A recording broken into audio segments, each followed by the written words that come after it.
Olá para você que acompanha o canal de Piracicaba, assista agora a entrevista com pré-candidata às eleições 2024 em Piracicaba.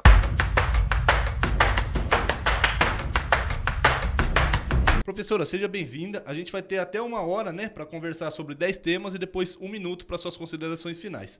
Então, bem-vinda novamente. Nosso primeiro tema aqui para abordar é saneamento, SEMAI, distribuição de água. Então, vamos começar por esse tema e nosso tempo já está correndo. Seja bem-vinda.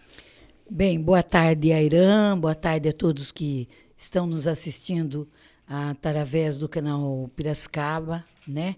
É uma satisfação muito grande, acho que o canal de Piracicaba, ao fazer, né, essa escuta e também entrevista com os candidatos, oferece aí oportunidade, né, para que os pré-candidatos exponham suas posições, enfim, e a população, né, já pode ir construindo sua opinião também.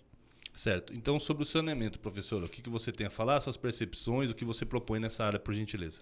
Bem, eu acredito que o saneamento básico ele tem que ser entendido na totalidade, mas comecemos, por exemplo, né, com o tratamento de água e esgoto, né? Nós temos aqui um problema sério, né, que são os recursos hídricos. Eu acredito que todos os candidatos colocaram essa questão porque tem faltado água, né, em vários bairros, né? Não em todos, né, mas muitos bairros têm reclamado. Ou algum bairro que é, por exemplo, uma semana, outro não, né? E o que acaba acontecendo é que quando a água volta, né, ela volta e ela mexe com o ponteiro do relógio, né, e acaba sobrando a conta para o usuário ali pagar, né, o consumidor pagar.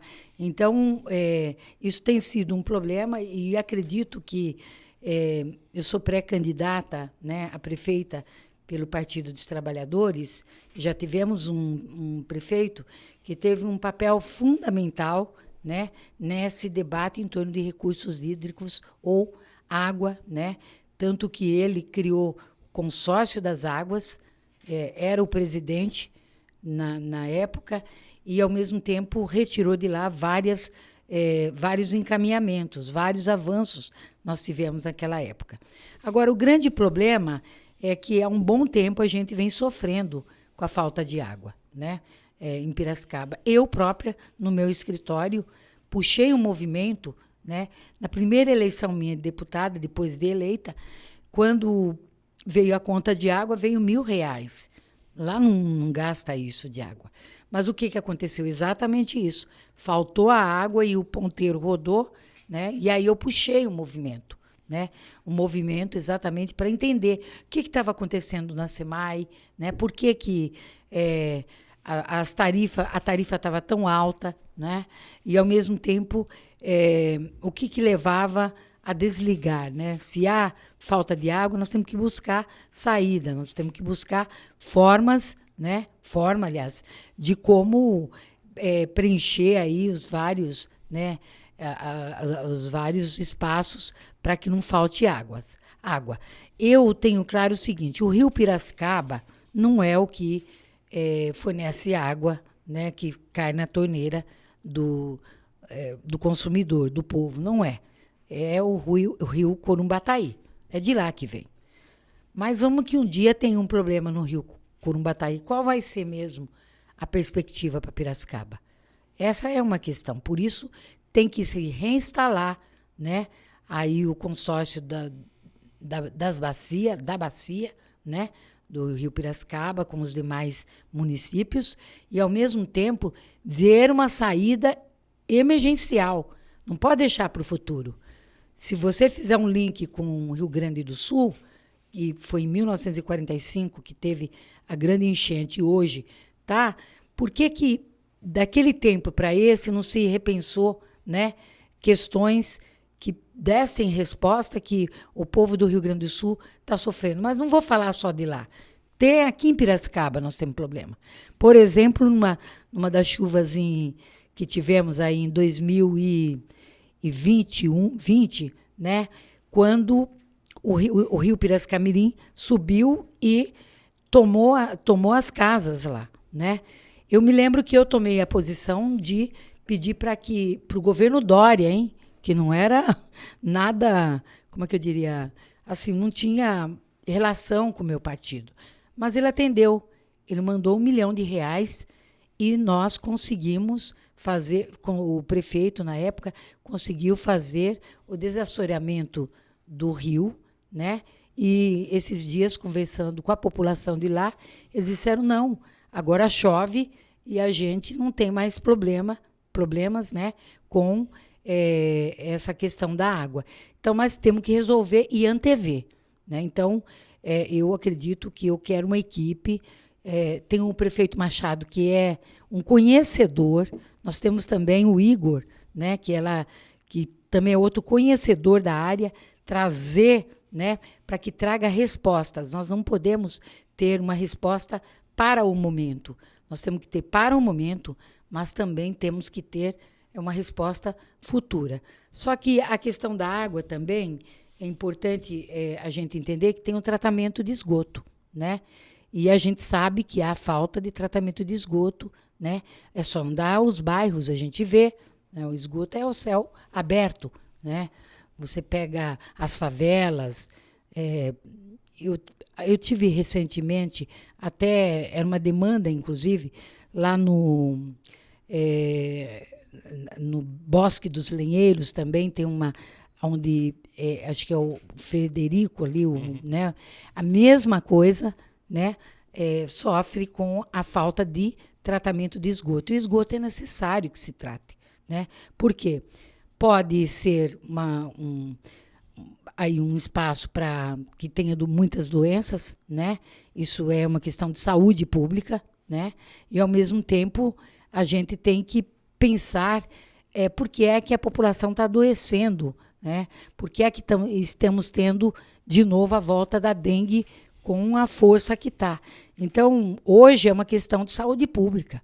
Você também investir no tratamento de esgoto. Então, eu penso o saneamento como um conjunto, né, de ações. E a outra questão que eu acho é a drenagem da água de chuva, né? Porque o que acontece quando alaga? Porque não foi feito, né, uma política de drenagem ali para que não, de certa forma, houvesse alagamento das águas. E a gestão dos recursos sólidos também é outro fator, porque muita gente joga no rio, muito embora tenha hoje uma campanha muito intensa para que tenha o lixo, a coleta seletiva, você fazer a coleta seletiva, mas a gente vê isso. E agora a gente tem um dado novo, né? Porque se é plástico, vidro, né? São coisas que são difíceis de diluir, mas é verdade que nós vamos ter o resíduo tecnológico, né? Então, vamos ter que pensar nisso também, né? Porque, de qualquer forma, é algo que, no conjunto, aí a gente, de certa forma, tem que dar resposta, né, para esta questão referente ao tratamento, né? Aliás, ao saneamento básico. A situação da água em casa aqui é boa, né? Se não falta água, está boa. A minha questão acho que lá para nós tá normal, não falta água. Difícil faltar água lá. Tranquilo para nós, tá tranquilo até agora. Tá muito difícil, tá ruim. O tempo inteiro tá faltando água. Não tá tendo. Certo, professora. A gente tem um outro tema que está em voga no momento dessa gravação, que é meio ambiente, devido às tragédias ali no Rio Grande do Sul, mas também em Piracicaba parece que é uma pauta que vai estar bem em evidência durante as eleições, né, deste ano. Então, queria que você falasse sua percepção, o que você pensa aí para o meio ambiente da nossa cidade. O meio ambiente, ele sempre foi, né, e é algo que... Eu me lembro que desde criança a gente, ainda que não fosse uma escola tão crítica, né, porque minha escola vem de um estado autoritário, né, e a gente debatia muito essa questão do meio ambiente, mas não na perspectiva que é hoje. Você tem uma transição ecológica, né, na perspectiva de ter uma economia verde, uma sustentabilidade social e econômica também, porque é para isso que se pensa o meio ambiente, Mas o que vem acontecendo, Ayran, é que o homem agiu negativamente sobre a natureza. Corte de árvores, né, indevidamente, a forma como também lida com a natureza, né? E o preço que se paga é muito caro, né? Eu não estou dizendo que os gaúchos são os únicos responsáveis, mas acho que no mundo todo essa pauta tomou um corpo municipal, estadual e internacional, que ela passou a ser, na verdade, uma questão central. Qualquer das políticas, você vê, nós tratamos o saneamento. Quando você trata do saneamento, tem ponto que tem a ver com o meio ambiente, né? Tem ponto que tem a ver com saúde pública, tem questões que têm a ver, né, com qualidade de vida. É disso que se trata. Então, sustentabilidade social, né, e, ao mesmo tempo, econômica também. Então, você fala em economia verde hoje, né? Muitos sabem, o que é essa economia verde? Economia verde, exatamente, é como é que nós vamos ter um carro que não seja tão poluente, né? Simplesmente ser elétrico, eu estou falando simplesmente, não é tão simples assim, mas só ele ser elétrico ou ele pode ser, né, hidrogênio? Tem muito debate a ser feito. Por isso que eu prefiro tratar como transição ecológica, como o prefeito Machado. Ele coordenou um programa de governo em 2020 que já tratou dessa questão como uma questão transversal, né? Com transversalidade, não com uma questão pontual. Então, o meio ambiente, né? Eu sou pré-candidata, nessa condição de pré-candidata, eu defendo veementemente, porque é isso que vai garantir, primeiro, saúde, qualidade de vida, né? O direito de ir e vir, e, ao mesmo tempo, acredito que para as novas gerações também, né? E também uma questão educacional, sobretudo, né? Então, é assim que eu trato o meio ambiente. Para mim, ele vai estar perpassando, né, sobre todos os temas, que começa com o saneamento e vai até a zeladoria. Eu acho que não. Não cuida bem, não.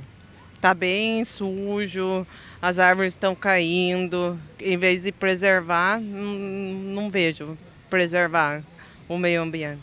E já é meio complicado, né? Já deixa um pouco de lado, né, meio ambiente, né? Não preocupa muito sobre isso, eles não preocupam. Tá regular, não cuida muito bem, não. Falta alguma coisa. É limpeza, né? A limpeza, justo os moradores que eu tenho aqui, que tem que conservar mais essa limpeza, né? Certo, você falou um pouquinho de saúde, deputada. Então vamos para esse próximo tema, porque ele é responsável aí, né, essa pasta por uma fatia grande aí do orçamento municipal aí, cerca de 3 bilhões. Então o que você tem para falar sobre a saúde de Piracicaba atualmente? O que você pensa aí nesse início de pré-candidatura? Bem, Ayran, eu tenho andado por Piracicaba, né? E em vários bairros, eu quero dizer para você. E a questão que mais é colocada é a saúde, né? Por que ela está sendo colocada? Porque há uma fila imensa, né? Você pega também postos, ou, né, ali da Vila Cristina, fechado. Por que está fechado? Sendo quebrados vidros. Então, por que não otimiza, né? Não abre aquilo lá? Então, a saúde ela tem que ter um olhar, né, bastante no sentido de atender a fila, contratação de médico. Essa é uma questão central para mim, né? E valorização também. E não estou falando só de médico, as enfermeiras também. Todo o corpo, né, que trabalha com os médicos, porque tem a atendente, tem a enfermeira que faz a triagem, com formação, né? E acredito que tem que ter uma valorização maior dos médicos. Eu pretendo, nós já trouxemos, e também o prefeito atual, ele inscreveu no Mais Médicos. E nós fomos até a ministra Nízia e pedimos para que ela atendesse, né, essa demanda. E ela atendeu. E ela mandou 44 médicos aqui para Piracicaba, mas é pouco. Nós temos que ter mais médicos, né? Do mais médicos, né? Para que a gente garanta um atendimento para a população. E precisa tratar das especialidades, sobretudo as mulheres e homens, né? Por exemplo, a questão ginecológica, né? Hoje, se você detectar um câncer de mama no início, a possibilidade de cura é quase que 100%, assim como de próstata, né, dos homens também. Então, essa questão ela tem que ser colocada no topo, né? Quer dizer, a saúde das mulheres, também de toda a população, no que diz respeito a ter a ginecologia, também a pediatria, né? Porque há questões específicas, né, para as crianças, cardiologia, muito embora haja convênio, né, com os hospitais, a Santa Casa, fornecedores de cana, mas tem que ser convênio, um convênio bem volumoso, não pode ser algo, né, que desestimule. A gente quer que as altas complexidades, né, sejam tratadas nestes hospitais, seja na Santa Casa ou no Hospital dos Plantadores de Cana, mas a gente também entrar aí com um convênio bastante vigoroso para que atenda a população, que nós sabemos que a totalidade, né, e eu mando muita verba para lá, né, para os dois hospitais. A grande maioria, né, dos que são tratados ali são usuários do SUS, Sistema Único e Público de Saúde. Esse é universal. Eu tenho muito orgulho do SUS, né, porque veio com a Constituição de 88, numa luta nossa, social, porque não dava para que a população não tivesse atendimento, né? Temos que mudar a tabela SUS, né? Portanto, tenho facilidade e conversa com o governo federal, né? Para que tenha um atendimento mais preciso aqui em Piracicaba. A gente foi contemplado aqui em Piracicaba não só, né, com a questão do SAMU, deverão chegar aqui para Piracicaba as ambulâncias, né, do SAMU, são cerca de 5 ambulâncias, até julho chega, e também, né, nós somos contemplados com 9 milhões de reais, metade para Santa Casa, metade para o Hospital dos Plantadores de Cana, para oncologia, que é uma doença que, me parece, ela está tomando corpo, né? E esperamos nós que, enfim, aí os cientistas, né, aprofundem como é que eu falo, as pesquisas para que a gente, né, descubra a causa, né, e até cura mesmo, porque desde que eu nasci, é uma doença que ela tem tratamento hoje, né, mas para quem tem condições, e a gente quer que todos. Então, por isso a ministra Anísia, né, o ministro Padilha mandou para cá, e a gente pediu também, foi atendida nas duas unidades, tanto o Hospital dos Plantadores de Cana como Santa Casa. A saúde, sinceramente, faz 15 dias que eu enterrei um filho. E tive internado 6 dias, quando ele ficou doente também. É boa, eu pago o Unimed. Então nós pagamos. Para quem paga não é ruim, agora para quem depende do SUS, às vezes demora. Sobre isso aí também é outra questão muito complicada, né? Todos os bairros, todo lugar, né? Toda cidade, isso aí é falta de respeito um pouco também, né? Falta bastante recurso, falta materiais, faltam tudo, médicos, profissionais, faltam bastante coisas. Faltam tudo. Assim, o atendimento ser mais rápido, porque a gente chega no pronto-socorro, fica 3, 4, tem gente que está ficando 6 horas para ser atendido e não está certo. Certo, deputada. Vamos para o próximo tema, educação. Então, você como professora, como deputada, queria que você falasse o que você sente da educação em Piracicaba, o que pode ser melhorado, o que você propõe para essa área, por favor. Olha, eu acredito que nós tenhamos que tratar da educação, né, com um olhar como a gente tem que ver a primeira infância. E eu vou explicar o que é a primeira infância, né? Se você sabe, mas a gente fala aqui, a mãe que está me assistindo fala o que é a primeira infância. É a criança de que vem para creche, pré-escolas, né? Eu acho que tem que ser integral, né? Integral, quando eu falo, é integral mesmo, porque nós estamos lidando, tem duas pontas para a gente atender. É a criança do 0, né, até os 4 anos, né, aos 5 anos, quero dizer. Uma é pré e outra é creche, né? E depois vem ensino fundamental, ensino médio e todas as modalidades de ensino. Mas a prioridade tem que ser para ir, porque você atende a mãe trabalhadora. A mulher hoje, ela ocupa o mercado do trabalho. Aqui em Piracicaba, nós somos 53% de mulheres. Algumas têm filho, outras são mães solo e precisam trabalhar. A grande parte trabalha, né? E se deixa na escola, né, na pré-escola, o que você acaba propiciando? Primeiro que nós não queremos tratar a creche pré-escola como um depósito de crianças. Não. É um espaço em que, no lúdico, na brincadeira, com intencionalidade. O que é intencionalidade? É brincando, mas ao mesmo tempo vai formando. Se nós formamos muito bem essa criança na primeira infância, essa criança vai se desenvolver brilhantemente no ensino fundamental, onde nós também, eu acho que precisa ser investido mais, porque tem rede do primeiro e segundo ciclo do ensino fundamental e algumas escolas de ensino médio em Piracicaba, né?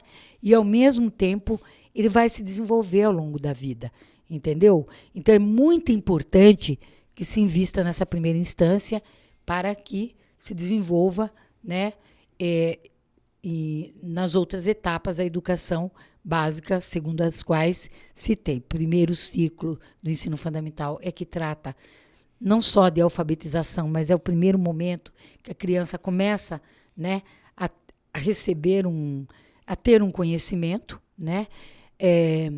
Depois, no segundo ciclo, ele já começa a trabalhar com conceitos e aí vai para o ensino fundamental, vai para o ensino médio, momento esse que ele pode fazer a escolha, né?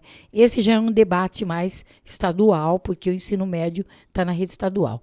Mas o primeiro e o segundo ciclo, aqui na Prefeitura Municipal, deve ser tratado com este olhar. A qualidade de ensino deve perpassar por aí. A valorização, e aí eu falo não só dos profissionais da educação, que são os professores, quem trabalha na escola, os diretores, supervisores, mas também todo o funcionalismo público. Qualquer prefeito que quiser fazer política pública tem que contar com o funcionalismo público, e o funcionalismo público tem que ser devidamente valorizado. Tem que ter plano de cargos e salários. É inaceitável que até o presente momento, aliás, é bom, Airã, saber o seguinte, que quando foi a primeira ou a segunda gestão, primeira gestão Bajas, nós fizemos uma discussão em torno do plano de cargos e salários dos professores. Não quis fazer. Entramos na justiça, obrigou a fazer. Até agora não fez. Então fica brigando, né? E eu acho que precisa ter, né, aí a implantação, né, de um plano de cargos e salários para os profissionais da educação e para o funcionalismo público. Porque veja a última greve. Saiu todo mundo de cabeça baixa. Uma greve que foi judicializada. E nós fizemos estudos tão somente para que pagasse, né, o que perdeu, só as perdas salariais. Ninguém estava pedindo, ganho real ainda, em que pese estar na pauta sempre, né, mas não era isso. Então, não dá para você falar em valorização ou falar em políticas públicas e Estado, o que significa que essas políticas públicas, né, seja para sempre, se a gente não tiver na ponta o médico bem valorizado, o professor bem valorizado, o policial bem valorizado, né? Enfim, todo o serviço público valorizado. Ah, mas vai custar. Tá, mas o retorno da sociedade vai ser maior também, né? Então, isso é investimento. Quando você investe, né? E tem outras coisas para a gente, colocar como menos importante. Eu vejo que há uma inversão, né? E a gente quer inverter, né? Vamos, sim, entender que é importante, né?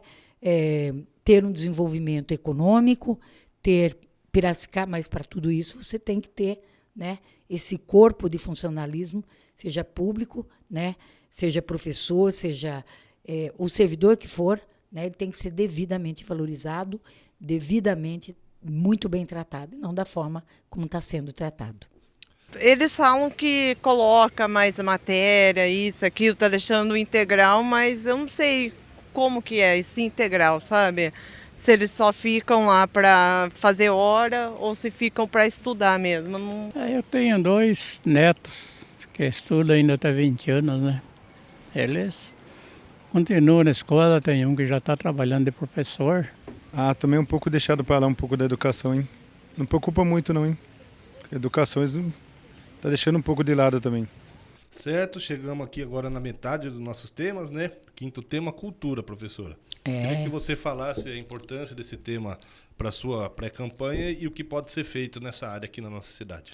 Bom, primeiro que a cultura, ela vem de uma luta intensa, né? Eu sou presidente da Comissão de Educação e Cultura na Assembleia Legislativa do Estado de São Paulo.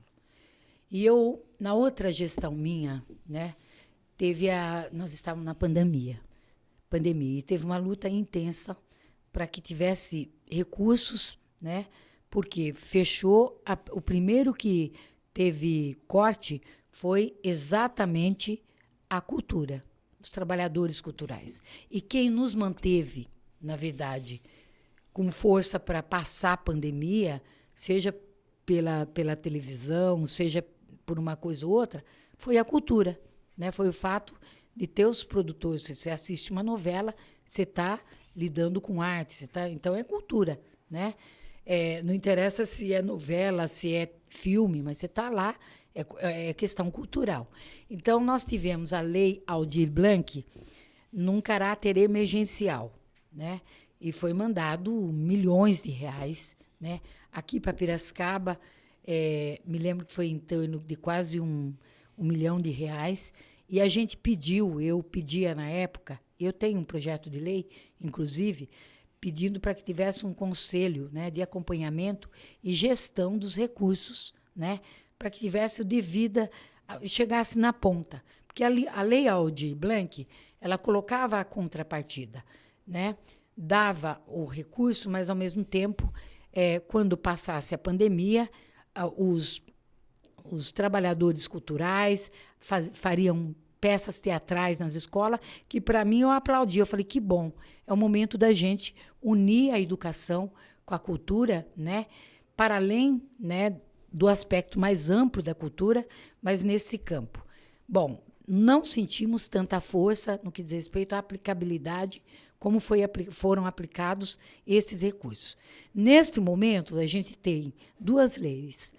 A Lei Paulo Gustavo, né? E, de novo, a Lei Aldir Blanc. A Aldir Blanc, que deixou de ser uma lei só emergencial e passou a ser uma lei prevista no orçamento, né? Piracicaba deverá receber cerca de 3 milhões, né? 3 milhões de reais para Piracicaba. Então, quer dizer, é um recurso vultuoso, né? E nós queremos que os trabalhadores culturais, de fato, né, acompanhem esse trabalho. Então, nesse aspecto. O segundo aspecto que eu vejo é o patrimônio que nós temos. Nós temos o projeto Beira Rio, que foi da gestão Machado, assim como a Ponte Pêncil foi, assim como ele na verdade, acabou desapropriando, né, o Engenho Central, que se tornou um patrimônio cultural. Eu própria trouxe para Piracicaba o congresso da APOS. O engenho tem uma marca que foi uma marca histórica, né? Carrega consigo esse patrimônio e tem essa marca de ter sido aqui, lamentavelmente, tivemos escravidão, né? Mas está lá um prédio lindo, maravilhoso, né? Que pode ser, né, devidamente, como é que eu diria, investido mais, ter mais espaços culturais ali, e também ter um espaço para o turismo, né? Nós conseguimos, que a Assembleia aprovou, né, transformar Piracicaba no município de interesse turístico. É lei e foi sancionado pelo governador. Eu coloquei o deputado Alex da Madureira como coautor comigo. Né? Eu fiquei na dúvida. Eu falei, pode ser que o governador, né, não queira sancionar porque eu não sou do partido, mas tive informações que não, inclusive de uma pessoa que era do conselho, né, do turismo lá, estadual. Ele disse, não, a gente ia aprovar de qualquer maneira, porque é importante ter os municípios de interesse político, e era um interesse também do próprio governador. Mas não me importo. O que foi bom para Piracicaba, né, e se foi coletivo, mais forte fica. Piracicaba deverá também receber recursos a partir daí. A partir daí você pode pegar, você tem o engenho, tem a Ponte Pêncil, que eu penso que é preciso dizer que ali também é uma obra, é parte do governo Machado, mas o nome dele não consta lá, né? O que eu acho é uma apropriação indébita. Eu acho que pode pôr o nome de quem inaugurou, mas pusesse o nome também de quem começou a obra, né? E, ao mesmo tempo, temos aqui a Paulista, né? Que espetáculo que é aquela estação lá, é um espaço cultural. Foi feita a Conferência da Cultura e eu participei com mais de 120 pessoas lá debatendo cultura. Então, a cultura, ela é a identidade, né? Não só a cultura propriamente dito, né? No que diz a arte, que é a dança, a música, né? Eu diria, por exemplo, que os bairros de Olímpia e Santana têm uma cultura, né, que ela precisaria ser mais, eu não vou usar o termo explorada, mas trazida para o centro, porque ali eles mantêm uma forma de gestão, autogestão, uma forma de organização, né, naqueles bairros, e poderia pensar num ecoturismo para lá, inclusive para conhecer, veja bem, são 2 comunidades tirolesas, né, e que estão aqui em Piracicaba e sobrevivem aqui. Então, pensando a cultura nesse plano mais macro, eu acho que ela caminha junto com a educação, com o turismo, né? E que pode perfeitamente ser um polo indutor, né, de economia solidária, né? Um polo, tanto o turismo quanto a cultura é desenvolvimento econômico, portanto, mais emprego, mais renda para Piracicaba. A cultura já está no regular, né? Aqui mesmo no praça você vê como que está abandonada. Depende de uma pessoa que esteja mais amor na cidade, né? Para cuidar melhor. Mas sobre o negócio cultural aqui em Piracicaba é bom pra caramba. Sobre isso aí eles dão um valor um pouco mais do que na saúde. Cultural, evento sempre tem, né? De cultura sempre tem. Eles investem bem na cultura. Mas assim, igual lá no meu bairro, a Festa das Nações é tradicional, que todo mundo vai, todo ano tem, Paixão de Cristo, sempre tem as festas tradicionais, mas assim, de colocar mais eventos é difícil. Bom, aproveitando o seu gancho, deputada, a gente vai então falar exatamente de economia, né? A parte de investimento, orçamento, PTU, enfim, todas essas questões municipais aí que envolvem a economia da nossa cidade. Queria que você fizesse um diagnóstico que você propõe para essa área, por favor. Olha, nós temos um parque industrial, eu acho que bastante respeitável, né? Você tem aqui as empresas multinacionais, né, que estão aqui. Tem uma que é da era Dilma, né, que é a Hyundai. Quem trouxe para cá foi na gestão da Dilma Rousseff. Eu mesma, inclusive, tive lá, né, quando foi inaugurado, a empresa veio para cá.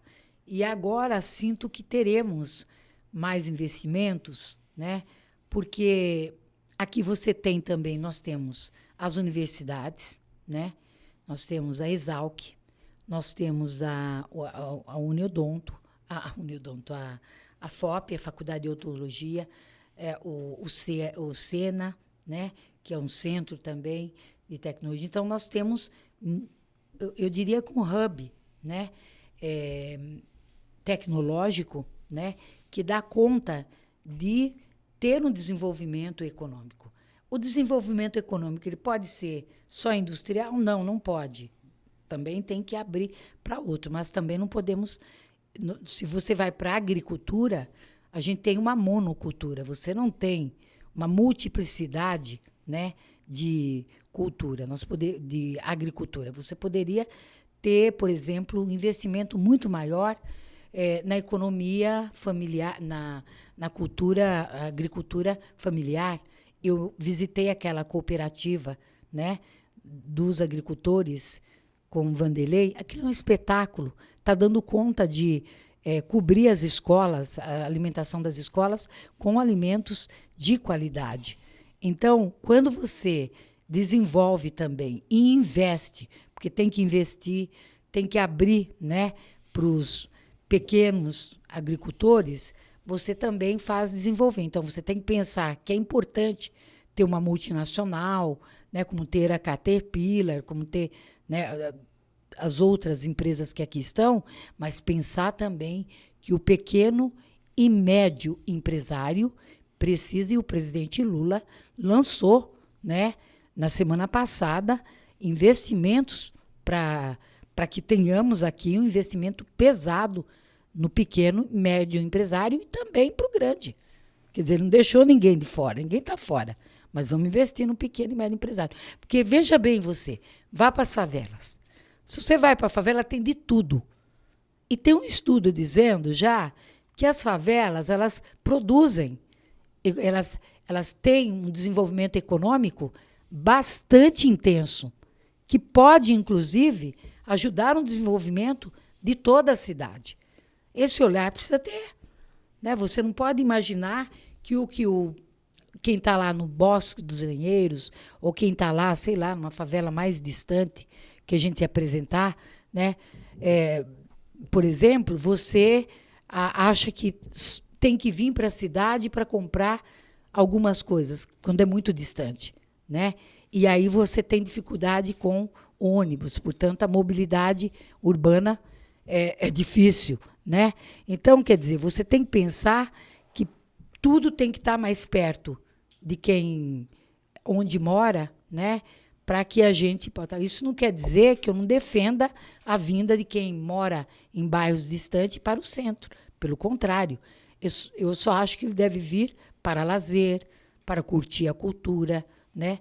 Para, enfim, sei lá, mas não para adquirir, sei lá, uma peça de roupa, quando lá no bairro ele pode ter os pequenos empreendedores, né? E assim desenvolver e caminhar. Então, um grande caminho que eu acho é o grande investimento aí no micro, no pequeno, no médio e na grande empresa que já tem, né, recursos e com recursos do governo federal. Vou buscar? Vamos buscar. Né? Aqueles que dependerem do BNDES, nós vamos buscar no BNDES. Aqueles que é direto com o Ministério da Economia, nós vamos buscar no Ministério da Economia. Né? Porque a gente entende que é uma forma de contribuir com o desenvolvimento de Piracicaba. Mas faço um parênteses aqui. Tá? Por alguma razão, eu considero os empresários piracicabanos, né? Piracicabanos, eles são muito organizados, né? Mas acredito que precisa investir mais para ter mais emprego, mais salário, mais renda. As classes menores que ganham menos reclamam. Agora quem tem ordenado melhor, ele vive melhor, né? Não sente muito, mas para quem depende de ordenado, mulher, 2 filhos, fica difícil para tocar a vida. Não é muito fácil, não. Sobre o negócio da economia, é normal, falta de emprego não é, que emprego tem bastante.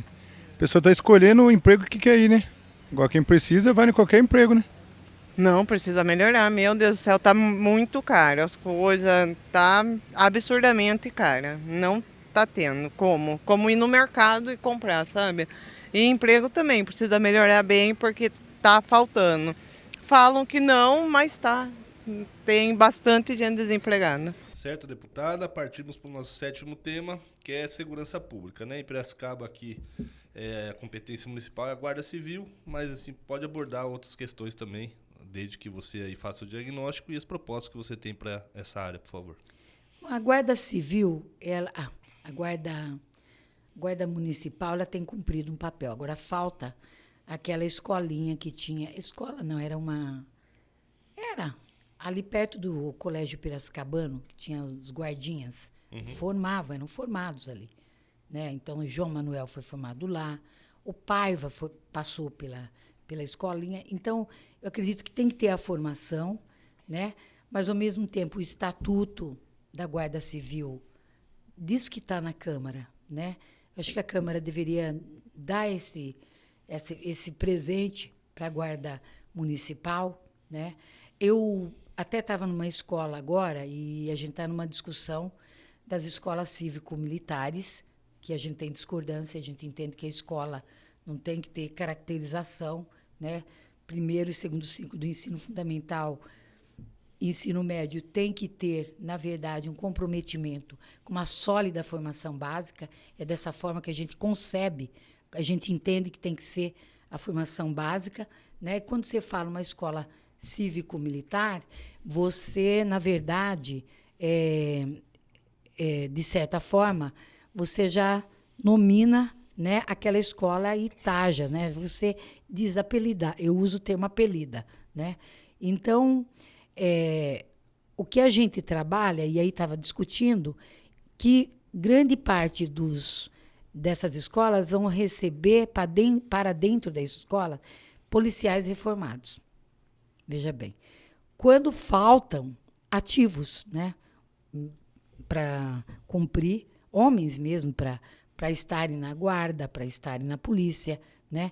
Então, a gente fica sem entender. Eu falo, mas por que põe dentro da escola, né, e não investe mais na contratação de ativos aí, né, de mais homens para poder cumprir a guarda? Então, é isso, defendo veementemente a presença da ronda escolar, né, da ronda não só escolar, mas nos bairros mais distantes. É uma forma de segurança, né, porque a população, ela clama por segurança. Né? Agora, que tipo de segurança a gente quer? Qual? Só a ostensiva? Né? Ou bandido bom é bandido morto? Nós temos que fazer esse debate. Né? É assim que eu penso. Então, é um debate que a sociedade tem que fazer destemidamente. Eu acredito que, na minha posição, defendo o fortalecimento da ronda, nos bairros, nas escolas, né? Porque muita violência poderia ser preventiva. Né? Você não teria aquela violência se tivesse a presença de ronda. Então, mais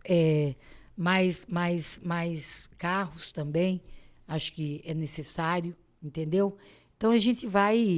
e a gente também não pode falar aqui. Eu falo de intenções, mas você tem que ouvir a população melhor.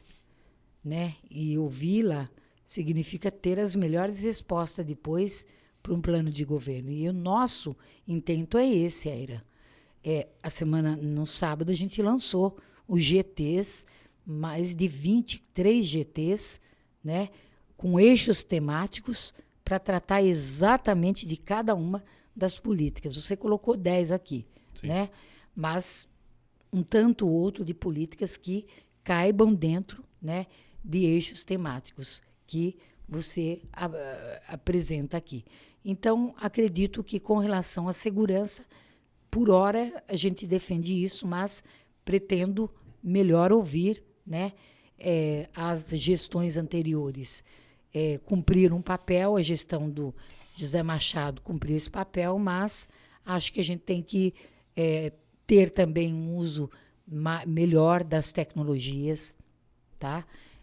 Eu acho que não precisa dar exemplo de Nova York. Estava na escola agora, né? A escola ela todinha tem câmeras e é monitorada. Não para monitorar o professor, mas por segurança, é uma forma de segurança, né?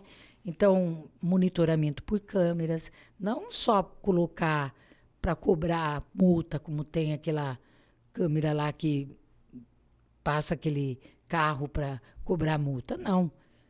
Pode ser até se tiver, né, correndo muito, tem que ter a cobrança da multa, mas monitorar mesmo, né, e ver o que está acontecendo. Então, você pode fazer isso. E você pode dar exemplo também. Nova York é vista inteirinha, né, através de câmeras. Né? E, enfim, não vou dizer se é mais seguro, mas é uma forma de acompanhar a segurança da população. Assim, igual lá no meu bairro, eu vira e mexe eu vejo, mas é muito raro, vejo passar, assim. Mas se falar que eu vejo o tempo inteiro, eu não, apesar que eu não fico muito, né? Mas não vejo aqui mesmo, da onde eu trabalho, na Vergueiro, é bem difícil. O negócio de segurança também falta em todo lugar, né? Eles não conseguem manter todo lugar ao mesmo tempo, né? A segurança eu acho média. Não é boa, mas também não é ruim. Quando precisa, eles têm a função. Mas acontece muitas coisas aí que não devem acontecer, né? Certo, professora. Vamos para o nosso 8º tema, que é a questão social, né? Então, pode dar aqui, professor, rapidinho, um pouquinho mais de água para você. A questão social, né? Então, o que você pensa para essa área, qual o seu diagnóstico e o que sua pré-campanha aí propõe para esse setor, por favor? Bom, eu quero dizer que ontem Piracicaba foi presenteada com R$2 milhões para 2 favelas, né? A Portelinha e o Pantanal. Né, levando infraestrutura para lá, né? Porque o social, a gente tem que perguntar por que a gente tem problemas sociais. Por quê? Porque tem exclusão. Porque também tem desemprego. Essa é uma questão importante de abordar. Por isso eu falei várias vezes emprego, salário e renda. Se você tem o cidadão que tem o seu emprego, tem o seu salário e tem a sua renda, ele não vai para a rua. Ele acaba indo para a rua, muitos, porque bate, não arruma emprego e acaba indo, né, para a vulnerabilidade, então acaba indo para as calçadas, fica uma população de rua. Então, a grande dignidade é a gente abrir as frentes de emprego. Começa por aí. E quem está na rua, né, eu acho que ter os banheiros públicos para a higiene dele, né, para ser tratado com dignidade e, ao mesmo tempo, ir incluindo, né, nos locais. Fazer, como é que eu diria, fazer convênios com restaurantes, garantir um prato de comida, porque você vai levantando a pessoa, né, qualquer pessoa que está decaída, você levanta a pessoa e ela se sente dignamente tratada. Mas se você vai lá, tira, através de policiamento, aquela pessoa de lá fala, poxa vida, aí começa a fazer de tudo. Vai roubar, vai fazer o que a gente não esperaria que fizesse. Então, a questão social, para mim, está intrinsecamente ligada, primeiro, à ganância. Né? Alguns que ganham demais e outros que ganham nada. Então, eu acredito que a gente tem, sem medo, né, de ter um olhar bastante preciso, né, para que todo seja incluído. Né? Ter a bolsa, a renda básica de cidadania. É do senador Suplicy, eu vou trazê-lo. É sonho dele, mas é sonho nosso também. Que qualquer cidadão ou cidadã, né, ele tenha a sua emancipação. E sua emancipação, ela se dá exatamente quando ele tem essa renda básica. Ah, mas o Bolsa Família não está dando conta para quem se inscreve. Mas se todo cidadão tiver a sua renda básica de cidadania, você o tira daquela situação, né, de que é uma questão pontual e vira, de fato, algo que é público. Então, renda básica de cidadania é a possibilidade real da gente acabar com problemas sociais. Você terá problemas pontuais, lidar com drogas, mas aí também tem projetos importantíssimos, você tem experiências importantíssimas, né, para poder trazer para Piracicaba. Mas acredito que a renda básica de cidadania e atacar na raiz o que é que leva, né, a um problema social, porque é um problema e tem que ser da sociedade, e eu duvido, tá, que qualquer empresário, qualquer pessoa que esteja no mais alto nível, né, na sociedade, goste de conviver com um cidadão deitado, né, injustamente, né, eles tenham que dormir na rua. Eu não acho isso, né? Mas se pensar num projeto de inclusão, eu acho que você tem, com certeza, possibilidade de juntos ter saída aí para a questão social. Mas, repito, ataque na raiz do problema. Não adianta você resolver um problema social, depois vem uma fila de problema social. Não, isso para mim tem uma razão. Há uma exclusão. Ou ela foi educacional, né, na escola, ou ela foi por falta de emprego, salário e renda. Por isso, a renda básica de cidadania é algo a ser perseguido, né, como pré-candidata a prefeita. Geralmente, com esse prefeito, eu não tenho muita coisa, né? Porque parece que ele não liga muito para o negócio de favela, essas coisas, né? Melhorar bastante, né? Mas depende da pessoa que está na rua, depende dela também, né? Ah, precisa. Tem bastante gente que fica. Mas eu não sei também agora se é por opção. Certo, professora? Então chegamos ao nosso penúltimo tema, mobilidade urbana, transporte público. Enfim, queria que você desse suas percepções e o que você pensa aí para esse setor também tão importante aí para nosso município. Bom, nós temos que fazer... É difícil tocar esse tema, porque a gente tem que falar em plano diretor, né? O plano diretor é aquele que rege, né, as políticas da cidade. E a gente sabe que um prefeito, eu tenho que dar o nome, porque senão pensar que é o atual, não. O prefeito Bajas inverteu, né, o plano diretor da cidade. Na verdade, ele tornou rural, né, o que deveria ser urbano, né? E acabou que foi para as zonas aí onde estão sitiantes, né, as pessoas que pagavam os impostos, né, de acordo com o INCRA, né? E essas pessoas começaram a ficar endividadas. Mas, ao mesmo tempo que esse plano diretor fez isso, criou um problema para aquele que é morador lá, né, em regiões rurais, né, acabou que construiu casas. Ao construir casas, né, em locais muito distantes, os ônibus também vêm para o centro. E você cria, na verdade, um problema muito difícil, né, de congestionamento, um problema de chegar quando chegar ao horário do trabalho. Então, a partir das 5 da manhã, o trabalhador tem que sair, né? Eu venho, você pega de Águas para cá, tem casa construída até ali próximo, né? Ou Artemis, né? A mesma coisa. Então, tem coisas que tem bairros que já são distrito. É o caso de Artemis, né? Então, mas você também não pode escolher onde ele vai trabalhar. Mas, de qualquer forma, outros que foram construídos foram depois. Poderiam ter sido trazidos para... Nós temos aqui espaços urbanos, poderia ter tido o plano 1, né? Quer dizer, a faixa 1 do Minha Casa Minha Vida, tem a faixa 2 do Minha Casa Minha Vida, tem a faixa mais acima de quem tem mais salário do Minha Casa Minha Vida, aqui mais para a área central, né?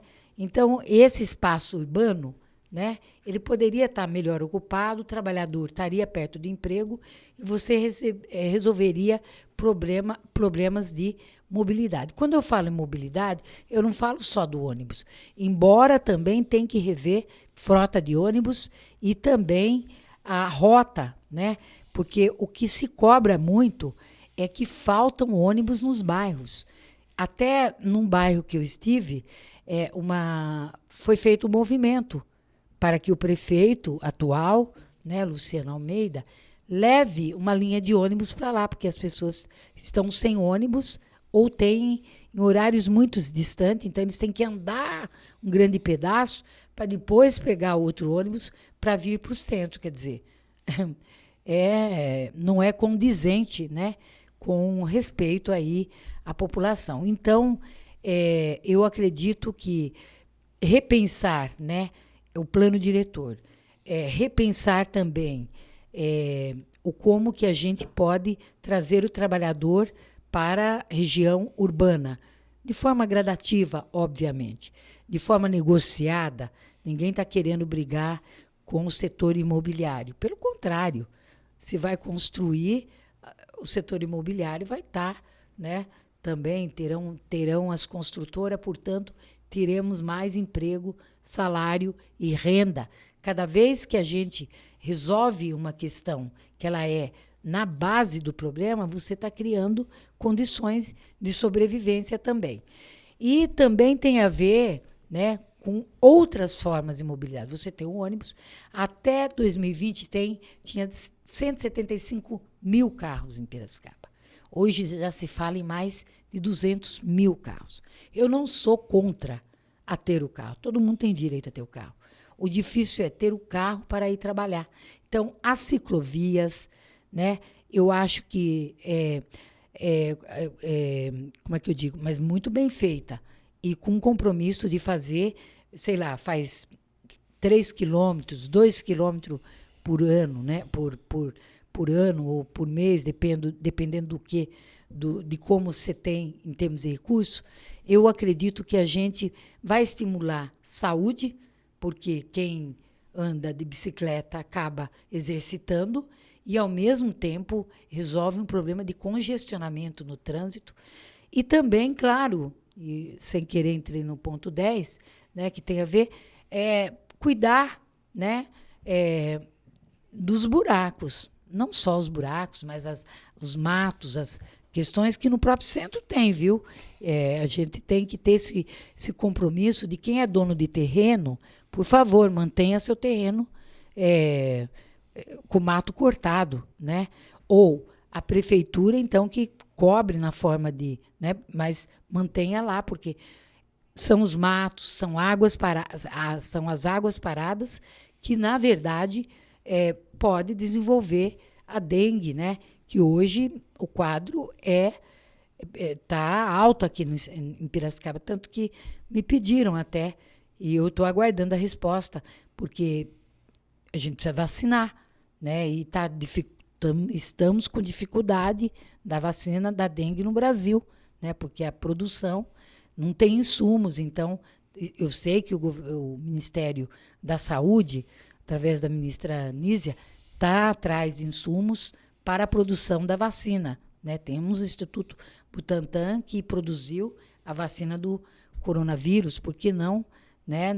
Isso é até para o meu governo, estou falando governo que eu ajudei, né, eleger, né? Então a gente está também agindo aí, né, nacionalmente, no governo federal, para que a vacina venha com mais rapidez também, porque nós temos que deter, né? Aí os casos de dengue, ele mata também, né? Não é só o coronavírus que matava. A dengue também mata. E a hemorrágica é perigosíssima. Então, quer dizer, cuidar do asfalto. Teve a INDAP aqui em Piracicaba, que é a Empresa Municipal, né, de Desenvolvimento Habitacional. E ela produzia também a massa asfáltica. E acabaram com a INDAP, né? Primeiro o governo Bajas esvaziou. E o governo Luciano acabou com a INDAP. Tinha massa asfáltica, né? Então, quer dizer, é melhor pagar bilhões ou milhões para a empresa de fora, ou produzir a massa asfáltica e devolver para a cidade. É possível isso. Ou ter uma empresa, né, que constantemente cuide, né, aí do asfalto e, portanto, você ter mais segurança. É pessoa que você não vai alojar água, pessoa pode quebrar o pé, né, exatamente por conta disso. Então, acho que com relação à mobilidade urbana, eu já tive com o presidente com o BNDES, Mercadante, falou, não, você pode dizer que, porque o prefeito Machado, ele fez a primeira revolução de mobilidade urbana aqui em Piracicaba, quando colocou o TCI, né? Você entra lá, você paga uma única vez. E ele próprio falou para mim, Bebel, diga que você vai fazer a segunda revolução. Como pré-candidata, você diga isso, vai fazer a segunda revolução, né, de frota de ônibus e de atendimento à população. E aí, conversando com o BNDES, também, né, há essa discussão também para a gente trazer mais ônibus temos que discutir com o sindicato dos condutores, ver se o elétrico dá conta, se não é, mas tem que ter um ônibus que já vá de acordo com a transição ecológica, você tem ar-condicionado, enfim, dê dignidade e qualidade de vida para quem depende do transporte público. Os ônibus, os horários dos ônibus, igual lá no meu bairro, é muito complicado, bem difícil. Eu não sei se é falta de ônibus para estar indo, se é falta de gente para estar indo para lá, mas a gente que trabalha e necessita, demora muito. Tem hora que a gente tem, igual eu mesmo, preciso ir de a pé, porque senão, ficar 2 horas aguardando o ônibus é mais fácil eu ir andando do que demorar todo esse tempo. Tá meio complicado o transporte público, hein? Tá muito complicado. Você chega umas 6 horas ali, você fica mais de 2 horas no terminal para esperar um ônibus, que lota bastante. Depois acaba crescendo cada vez mais ainda. Eu trabalhei 15 anos de taxista e coisa, o trânsito está meio pesado agora. Hoje eu sou uma pessoa de idade, vendi o carro, não dirijo mais, não tenho mais carta, porque os motoqueiros não respeitam muito e quando acontece qualquer batida, vem tudo em cima do motorista. Certo, Bebel, um pouquinho menos de 4 minutos para a gente fechar aqui, respeitar nosso tempo também. Zeladoria, o que você pensa para essa área? Eu acho que ela tem que ser diariamente, diuturna, né? A zeladoria, você não pode deixar o buraco ficar cada vez maior. É como se fosse na tua casa. Se quebra um pedaço da parede e você não vai lá, não faz o reboco, o que vai acontecer é que aquele buraco vai aumentar. A mesma coisa é a zeladoria, e vai gastar mais. Se você tem um cuidado, portanto, tem que ser um cuidado, né? E o tempo todo está ali e coloca a população junto com você, né, para apresentar, né, os vários problemas, eu acredito que a zeladoria, para mim, tem que ser resposta imediata, porque é pneu de carro que fura, né? Ou, acabei de falar que tem que ter cortes, né, de matos, né? Ao mesmo tempo, tem que ter a questão referente à forma de como a gente vai gerir, porque eu ouvi um prefeito falar, eu vou criar um pré-candidato dizer, eu vou querer subprefeitura. Eu não sei se esse é o caminho. Se o melhor não é ouvir a população através de verdadeiramente, tá, a eleição de conselheiros por bairro da cidade, ou lideranças de bairro. Porque esses, sim, tá, trazem um problema. E através do Conselho da Cidade, eu participei, junto com o ministro Haddad, em São Paulo, porque eu participei como segmento educação, né? E lá a gente debatia tudo, desde a zeladoria até o saneamento, né? E acredito que a zeladoria ela tem que ser algo constante, com respostas imediatas, não dá, né, para ignorar, o ano que vem a gente vai tratar disso. Não, é algo que... Eu fui a um campinho de futebol. Tá lá, Airã, o fio desencapado. Se uma criança pegar a mão ali, é choque, ou morre, tá? Então, é responsabilidade com vida.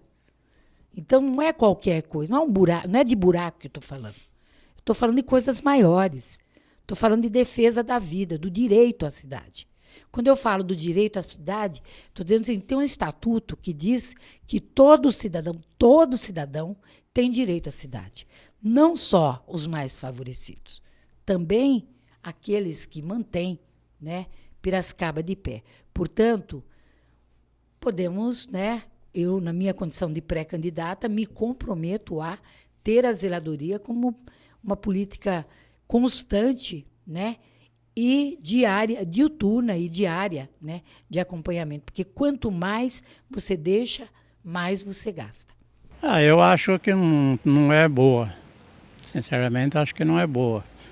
Praticamente, essa prática que o começo do ano foi falada que vi gente medindo com fita, com coisa, tudo aí, para reforma da praça. Até hoje ninguém me ordenou nada. Arrancaram 2 árvores lá na frente, tá o buraco lá até hoje. A prefeitura cuida de tapa-buraco só na época da eleição. Passou a eleição, eles podem estar uma cratera lá que eles não estão nem aí. Sobre isso aí falta bastante também a prefeitura, principalmente ainda. Tá arrumando umas ruas, mas eu vejo ele arrumar uma rua, o resto tudo emburacada. Certo, professora. Então, como você ainda tinha aí 30 segundos, suas considerações finais, que seriam 1 minuto, a gente dá 1 minuto e meio aí. Você poderia zerar para mim só o cronômetro, por favor, produção? Muito obrigado.